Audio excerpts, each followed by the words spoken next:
Good evening again. Really enjoying this meeting, not only for seeing a lot of you here at Eastside, but people coming from the area. I see a lot of faces I recognize. Thanks so much for supporting this meeting and encouraging us in our work. I want us to talk about something tonight that interests people less and less in the broader sense. I've seen a number of articles online where people are concerned that the number of people studying this area of academics that we're going to talk about tonight that has declined. There are 1/3 less majors in this area of study than there were in 2011. Why such little interest now in this topic? And of course, broadly, we're going to be talking about history, but we're going to be looking about lessons from the Bible, history, learning history's lessons from the Bible.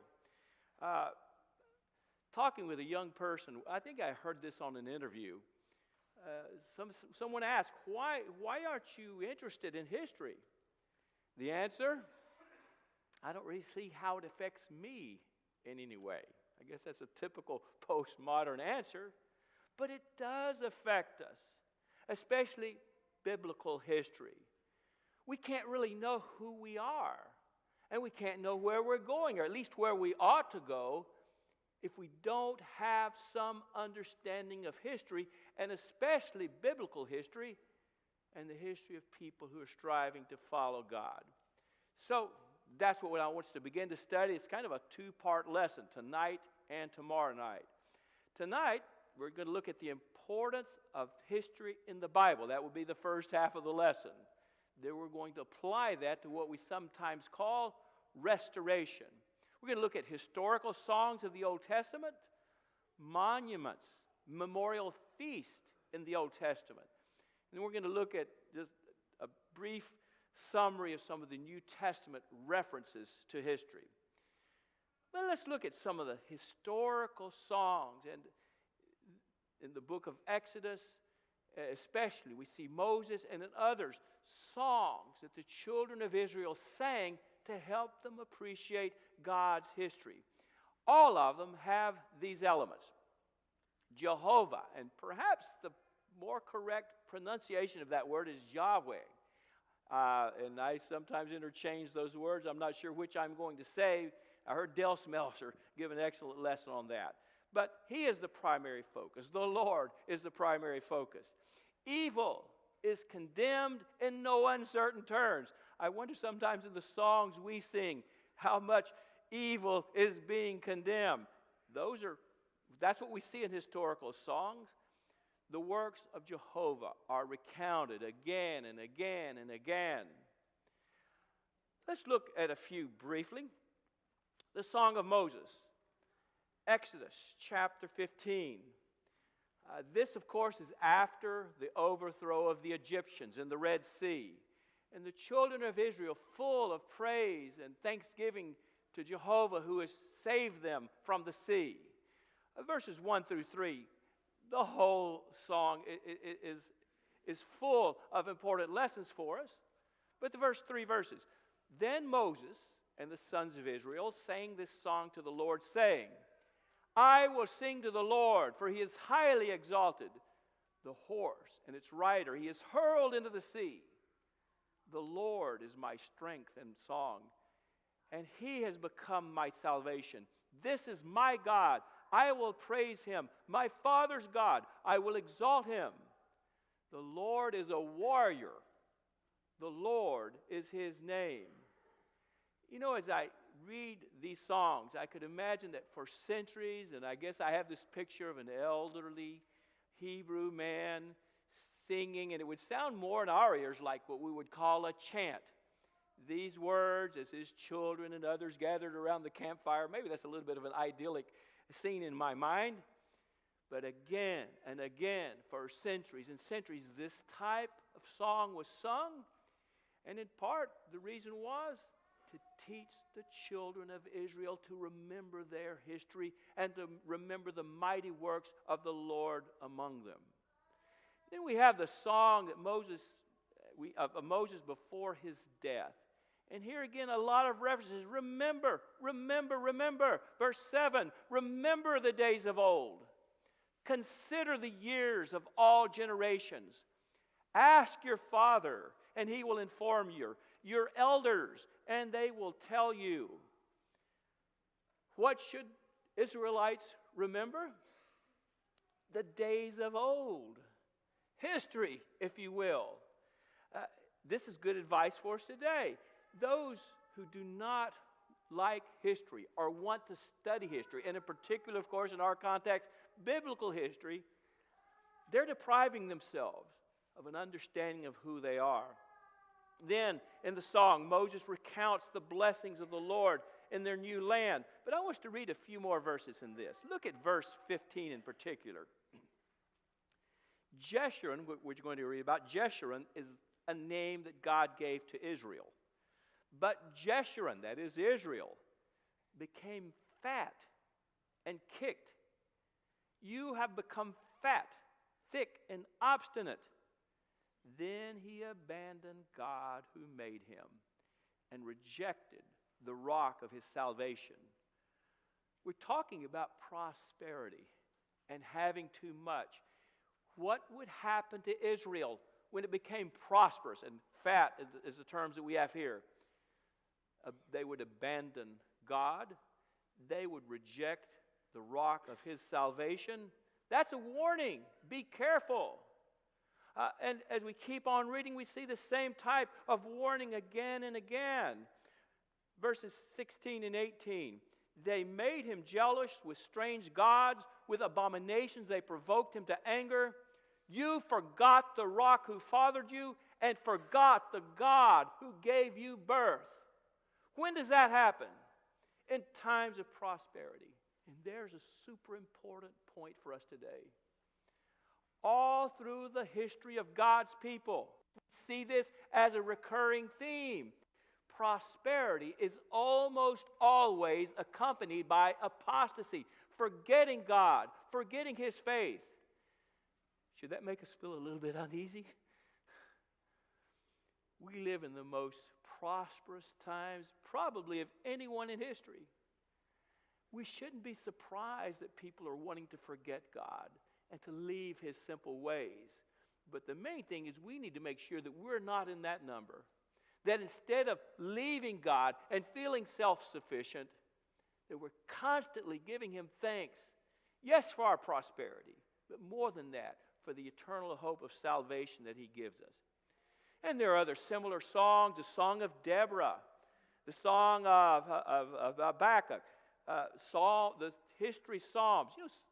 You know, somebody ought to do this. Just get a good series of lessons on the songs in the Old Testament in particular. Maybe I'll do that one of these days. I want you to think about monuments.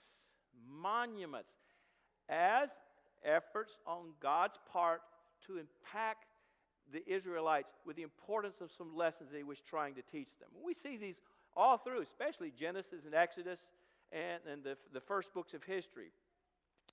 Altars and monuments. You may remember that in Genesis 26, after the incidents with the wells, when Isaac finally was able to build a well that he was able to keep, he built a monument to the Lord.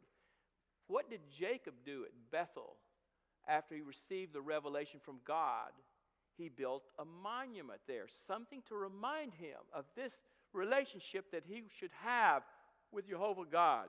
And there are other cases like that, but I want to focus specifically on, and I forgot to do that there, the memorial stones at the Jordan, because God specifically stated here why he wanted the Israelites, after they'd crossed the Jordan River in flood, to erect stones as a kind of a monument. Why should they do it? Joshua 4, 6, and 7. This shall be a sign among you when your children ask later, saying, what do these stones mean to you? Then you shall say to them that the waters of the Jordan were cut off before the ark of the covenant of the Lord. When it crossed the Jordan, the waters of the Jordan were cut off. So these stones shall become a memorial to the sons of Israel forever. Remember. What also do we get from this text? How important it is for our children to be taught the lessons of history. God wants us to remember the history of His people and the way that He has worked among them. And then, of course, we have the memorial feast, and the most famous one, of course, the Passover. Why did God want the children of Israel on a yearly basis to stop and partake of the food that was partaken of in the first Passover in Exodus chapter 12 and 26 and 27? God tells us, when your children say to you, what does this rite, this Passover meal, what does this mean to you? Then you shall say, it is a Passover sacrifice to the Lord, because He passed over the houses of the sons of Israel in Egypt when He struck the Egyptians, but spared our homes. Remember, this is a memorial that will help you to do that. Other feasts, the Feast of the Tabernacle or the Feast of Booths. Why should they go at a certain time of the year and spend time in tabernacles or in booths? You shall live in booths for 7 days. All the native born in Israel shall live in booths, so that your generations may know that I had the sons of Israel live in booths when I brought them out from the land of Egypt. I am the Lord your God. And that is, sorry I didn't give the reference on the screen, that's Leviticus chapter 28, if I can read my mark here, 42 and 43. Till today, Jewish people celebrate, remember the Feast of Booths. Dad can tell you, he's lived in New York City, where there on the sidewalks, you have contraptions come up like this, and Jewish people are allowed to spend some time in their booths. I wonder if I were in there what I would want to do. I think I would rather be in the wilderness of Sinai than on the 42nd Street there. But they still celebrate it to the day. And you can even rent your booth. There's some enterprising young man who will come and fix your booth on the sidewalk, and I suppose this all has the city permission. Why all of this? Remember when you were in the desert and lived that way.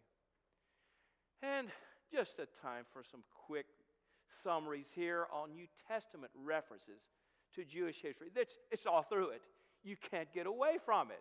Matthew, Mark, Luke, John, references, continual references. Remember, remember, remember. Your fathers did this. Your fathers did that. You keep that in mind and you avoid their mistake.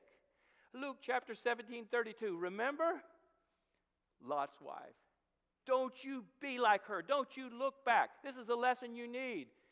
Every sermon to Jewish people in the book of Acts, chock full of references to Jewish history. And I think in particular of Stephen's defense. You can see how he took the history of the Jewish people and made what should have been an overpowering argument against their system and their way of thinking.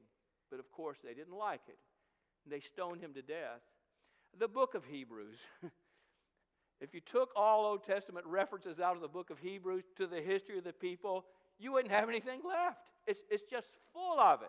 Remember, remember, remember.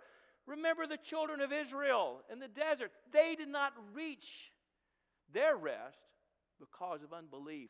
Don't you be like them. If I gave all the references, we would be here a long time tonight. You see the point. History is important for God's people. Understanding how He has dealt with His people through the centuries. And may God help us not to say, I don't like history. You may not have to like U.S. history or world history, but you need to like God's history. That's what's most important. Well, now we get to the second half of the lesson. And I want to apply some of these things to what we sometimes call the principle of restoration. It's important to know God, to know history, to know His way for us, how to avoid spiritual dangers, and we especially get that when we study this concept of restoration. We restore old furniture. You know, that's a mess there on the left side of the screen. What's happened? It's been restored. Some people like to restore automobiles.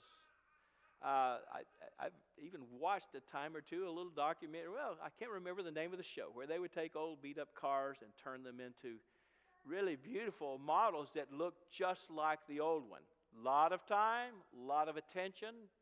Perhaps the people who spend the most time of all in restorations are those who restore airplanes. Years and years to find a hunk like that, hunk of metal, I guess you would call it. My wife used to call me a hunk, used to. But a hunk of metal, and turn it into something like that. Can you imagine the time and effort that would be put into that? Airplanes. Of course, we're not here to talk about that. But there's some concepts that are inherent in every type of restoration. In the first place, something good has existed. If that's not the case, you're not going to have any desire to restore it. You only want to restore what is good. But that good thing has become either lost or corrupted. And so it's no longer good. It's no longer beautiful. But if we want to go through a proper restoration, we've got to get rid of what has been added to it and it's contaminated it. It may involve getting rid of the rust. It may involve getting rid of old parts that don't belong. But you've got to get rid of what has been added if you're going to have a good restoration. Everything must be returned as much as possible to its original state. Because any deviation from that original state is not going to be a true restoration. Only original parts should be used. I know occasionally in restoring a car or a plane, you just can't do it. They try to manufacture the piece themselves with their metal equipment, but you've got to get as close as possible to the original for a true restoration. These things are true in spiritual restoration as well. A good Bible, we'll get into a little history here, is Josiah's restoration. We'll just briefly summarize some points that come to us from it. Josiah, the last good king of Israel, and before him, with the exception of Hezekiah, who also tried a restoration, but the kings of Judah had becoming worse and worse and worse, adding all kinds of idolatrous worship, even introducing it in the temple, which represented the dwelling place of God. Now, God gave His law to His people. And if they followed that law, they would receive blessings from Him in so many ways. And yet, the law itself had been lost. And of course, the teachings and the attitudes that accompanied it had been lost. But Josiah, as a young man, saw the need to go back, to worship Jehovah God as He had commanded. And that involved the destruction of all of those corrupt additions. And you read verses 3 through 5 of chapter 34 of Chronicles, and you see all kinds of idols ground into powder. Even they took the bones of the old false prophets and ground those bones into powder. Some people might say, you need to let the dead alone. No, we've got to destroy every vestige of this idolatry which has corrupted the religion of Jehovah God. Then they found a copy of the law in the temple. You can imagine the dust covering it and blowing it off. And what do we have here? This is a copy of the law of God. So you can imagine being taken gingerly to its place. And we need to read this to the people. And that's what they did in verses 30 through 33. And as these people who've probably heard there used to be something like a law, but here it is. Here is the actual law being read. Then they made a covenant, a solemn commitment. We are going to go back and follow this, just as it has been stated. And then they put it into practice. And we see in chapter 35 the restoration of the Passover and how it was eaten. There again, what do you have? A pattern for every successful spiritual restoration. That's a pattern we need to follow today if we want to go back to the original, go back to God's original way. Well, let's continue. There are other restorations, of course, in the Bible, and from each one of these, we can gain an idea, and this is just a few. Just about all the prophets were fighting for restoration. But you have Hezekiah. I love chapters 28 through 30. Some of the most thrilling stories that you can read of people who had been corrupted but wanting to return to God. Now, David tried a restoration. In 2 Samuel 6, he was trying to restore the ark to Jerusalem, but he made one big mistake. He forgot about the importance of going back to the original as far as how the ark would be transported. The results were disastrous. It was an imperfect effort. Later on, I think he got it better. And sometimes some of our steps at restoration can be imperfect, but the way we avoid that, making sure we go all the way back to the original. Nehemiah worked hard to restore the system of faith that God had promoted. Also Ezra, all of those who came, the prophets who came after it. But Jesus, of course, is the greatest restorer of all. And he emphasized restoring the weightier matters of the law, restoring the heart. Those restoring of ordinances about worship and restoration of the heart should go together, and that was the point of Jesus. You not only need to restore what the law says about the Passover, about tithing, you need to restore your heart. Sometimes that's forgotten today with some people who talk about restoration. If you don't start with a heart, anything that's built on that is going to be a faulty restoration. So those are other restorations that we see about. I want to take a few minutes now just to review. For most of this is a review. But some of the simplicity that we see in the teaching of Jesus. And yes, here again, I want to underline that word, simplicity. His body, his church, his assembly of people, saved individuals, all those who had been bought with the blood of Christ, all those whose names were written in heaven.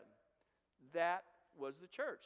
No organization. No, we're not thinking organization. We're just thinking people who seek God and who've been baptized into his body. That's a church. That's just too simple for some people today. But if we're going to go back and restore the beauty that we see in Christ's teachings, that's the concept we've got to work to have. Congregations that followed him, working as families together, simple organization, a plurality of elders, also called bishops and pastors, simple worship assemblies. Maybe we can summarize that with Acts 2:42. They were continually devoting themselves to the apostles' teaching and to fellowship, to the breaking of bread and to prayer. Nothing complicated about this.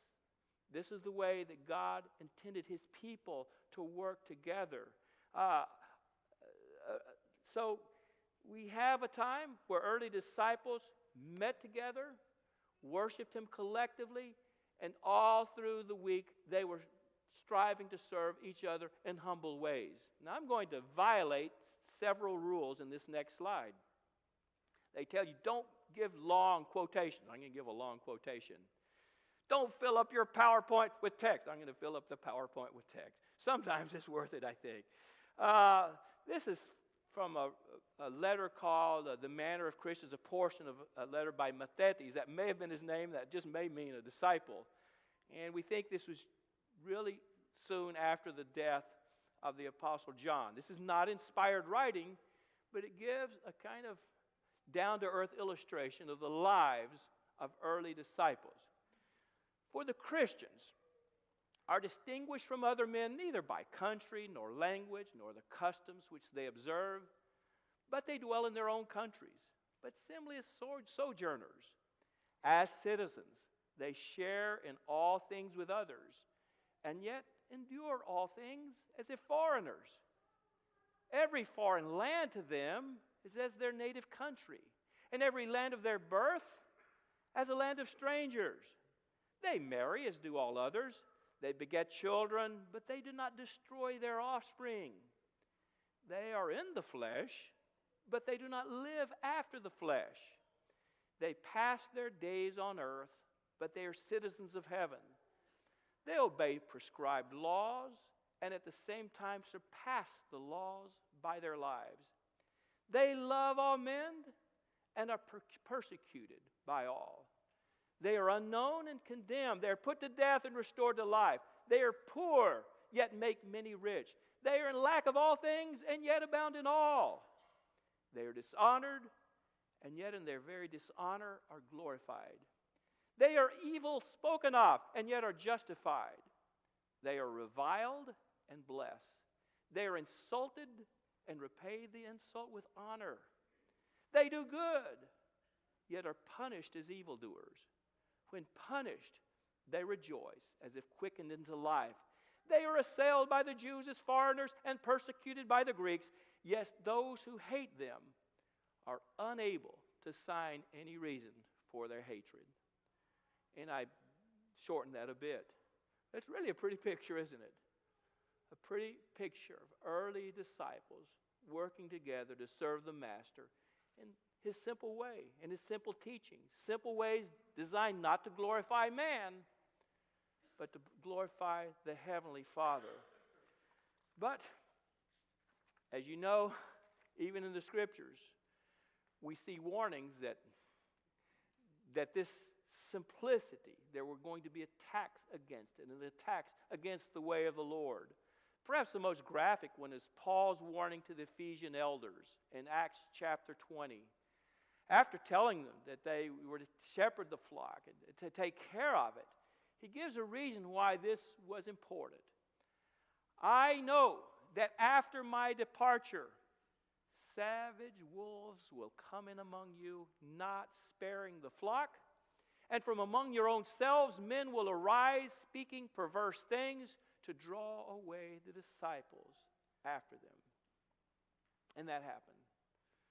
That prophecy became true because we began to see, as the centuries passed, where men began to further themselves more and more from Jesus Christ and His will. Let's look at some historical changes. We usually talk about the organization. These are things we can see in history. But all of these changes I'm going to mention were really preceded by changes in the heart. By a bit of presumption, by a bit of a determination that if we do this, we can do things better, even though God had never mentioned it. Some of these dates are debated.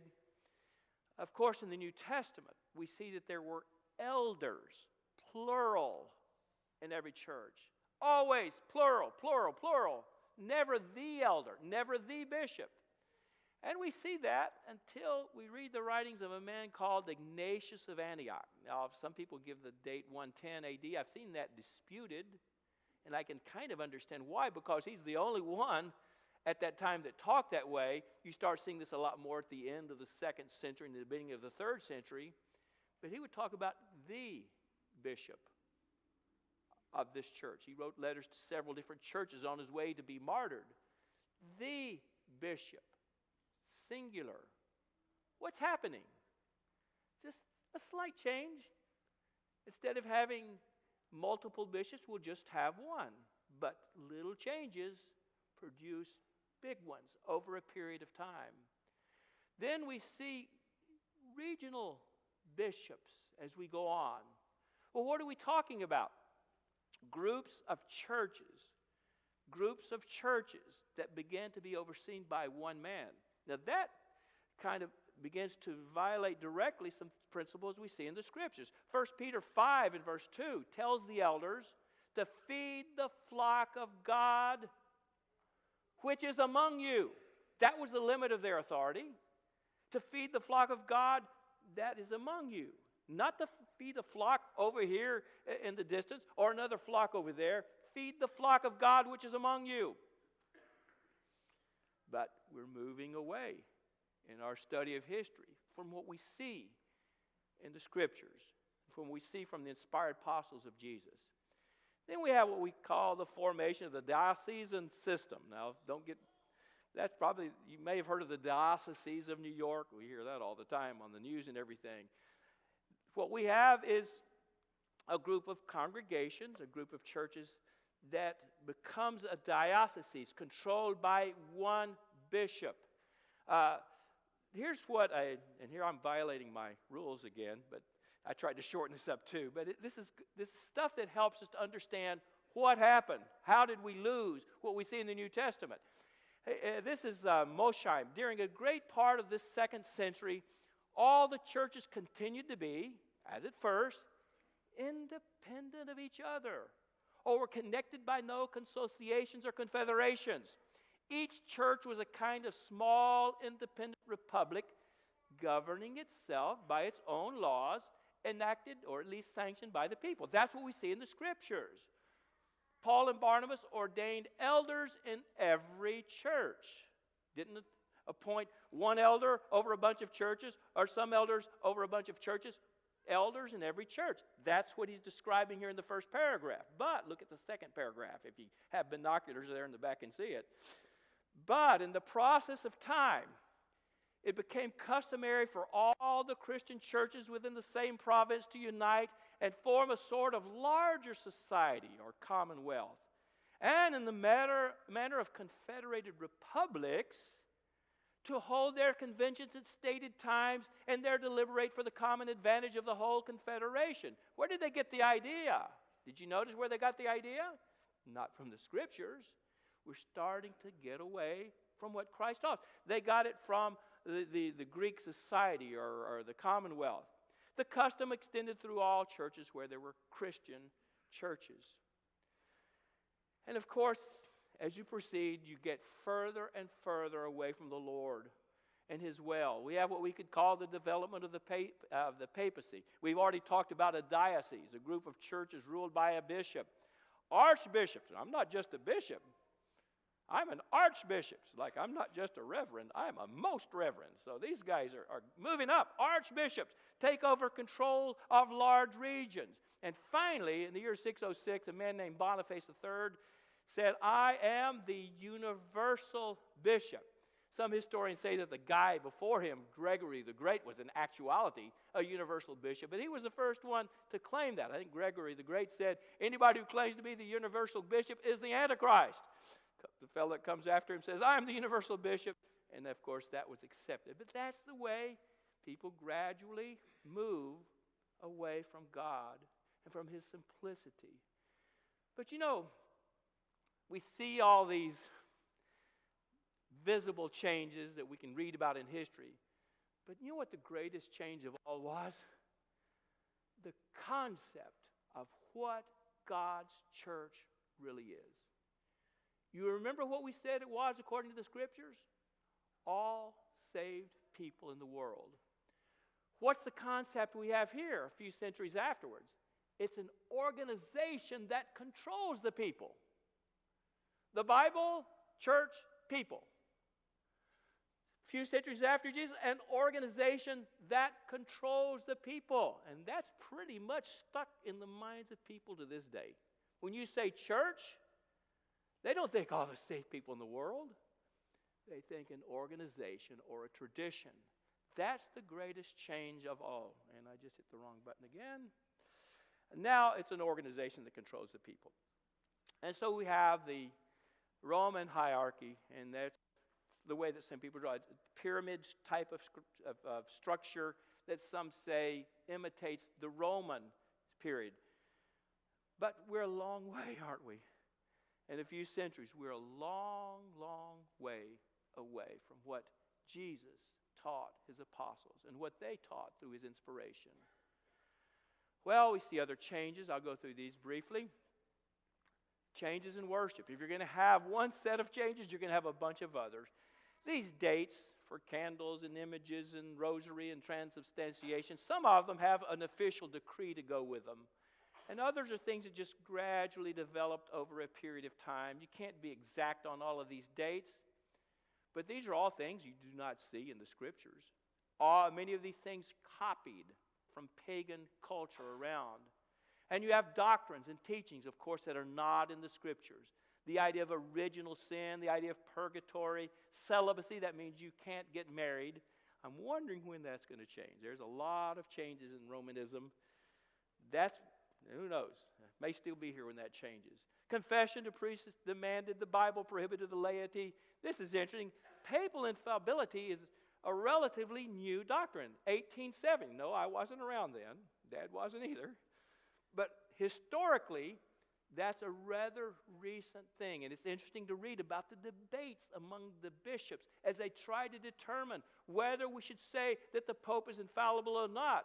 And a lot of people in that group of bishops objected to the idea. But when they were outvoted, they just had to go along with it. And that's the way a system of man works. You have to go along with the majority.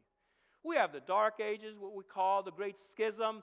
The Eastern Church, which became the Orthodox Church, separates from the Western Church, which became the Roman Catholic Church.